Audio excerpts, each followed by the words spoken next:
কিশোরগঞ্জ উপজেলার রণচণ্ডী ইউনিয়নের সরকারি প্রাথমিক বিদ্যালয় মাঠে শনিবার রাত ৯টায় Ranchandi premier league season 5-এর final খেলা ও পুরস্কার বিতরণী অনুষ্ঠান অনুষ্ঠিত হয়েছে।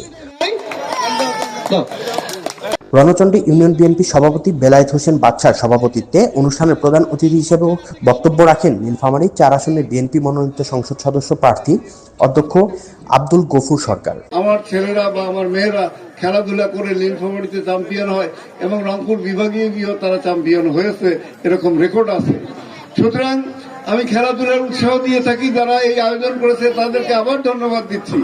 আজকে এখানে রণচণ্ডী ইউনিয়নে যারা উপস্থিত হয়েছেন তাদের মাধ্যমে গোটা রণচণ্ডী ইউনিয়নবাসীকে সালাম জানাই, মা বোনদের সালাম জানাই। আসুন সবাই মিলেমিশে আগামী 12ই ফেব্রুয়ারি ধানের শীষে আমরা ভোট দিব, এই আহ্বান আপনাদের আমি জানাই। বিশেষ অতিথি ছিলেন উপজেলা বিএনপি সভাপতি আব্দুল্লাহ আল মামুন।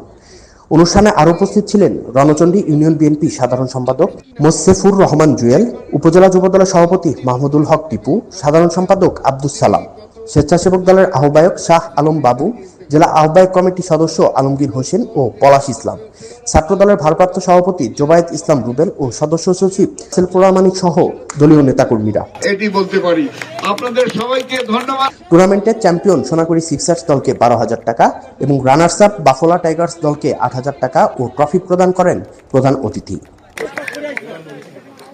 অসংখ্য ধন্যবাদ।